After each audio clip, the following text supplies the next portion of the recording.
ధృవతారలు విరామం తరువాత.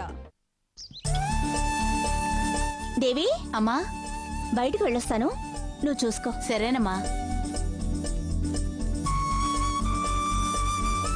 Good morning madam. Very good morning. ఆఫీస్కి బయలుదేరా? అవును మేడం. వెళ్ళడం అలవాటైందా? ఓ మోస్తరుగా అలవాటైంది మేడం. ఇంకా బాగా అలవాటు కాలేదా? సరేరా, నీ ఆఫీస్ వైపే వెళ్తున్నాను, నేను డ్రాప్ చేస్తాను. సరే మేడం. ఎక్కువ.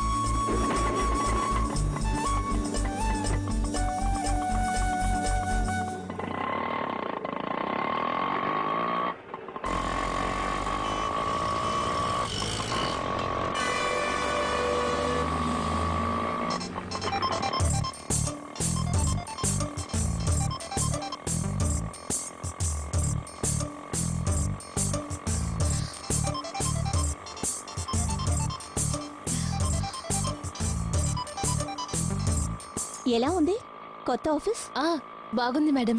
సిటీకి కొత్తగా వచ్చే వాళ్ళందరికీ ఒక భయం ఉంటుంది, కానీ నీకు కొంచెం ఎక్కువగానే ఉంది, అవునా? కరెక్టే మేడం. బస్ దిగినప్పుడు నేను భయపడిపోయాను. ఇప్పుడు కొంచెం పర్వాలేదు. మీతో, దేవి అక్కతో, ఆఫీస్లో కొంతమందితో పరిచయం అయిన తర్వాత కొంచెం ధైర్యం వచ్చింది. Very good. త్వరలోనే నువ్వు అడ్జస్ట్ అవుతావు అనుకుంటాను. అవును, పని ఎలా ఉంది? వర్క్ లోడ్ ఎక్కువ? ఇప్పుడు పర్వాలేదు మేడం, కానీ మంచి రోజులైతే రిజిస్ట్రేషన్లు ఎక్కువగా ఉంటాయట.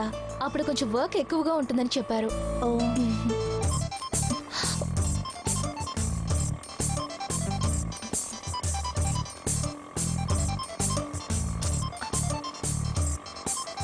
ఆన్ చేసి మాట్లాడు. వద్దు, పర్వాలేదు మేడం. నా ఫ్రెండే పరిస్థితి తెలియకుండా డిస్టర్బ్ చేస్తుంది. పర్వాలేదు, నేను తర్వాత మాట్లాడతాను.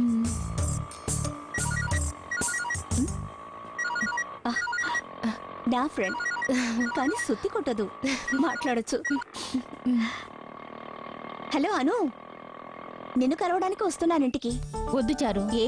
నువ్వు డైరెక్ట్ గా ఇప్పుడు ఆయన ఆఫీస్కి వచ్చేసాయి. ఆయన ఉదయాన్నే ఏదో క్లయింట్ మీటింగ్ ఉందని బయలుదేరి వెళ్లారు. ఈ హాస్టల్ లైసెన్స్ విషయంగా నువ్వు ఆయనతో మాట్లాడడానికి వస్తావని నేను ఆల్రెడీ చెప్పాను. సరే సరే, మరి నువ్వు కూడా వస్తావు కదా? నేను ఇప్పుడు అక్కడికే బయలుదేరుతున్నాను, మనం అక్కడ మీట్ అవుదాం. Okay okay, bye.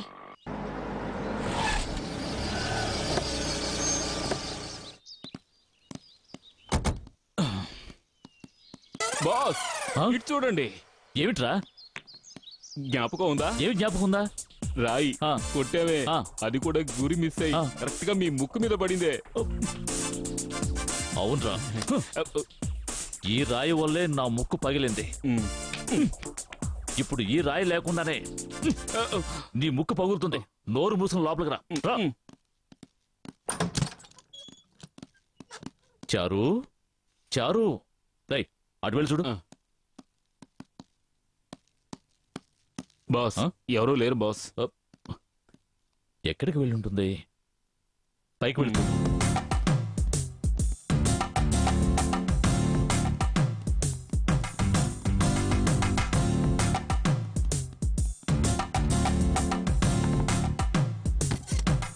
హలో, ఎవరూ లేరు.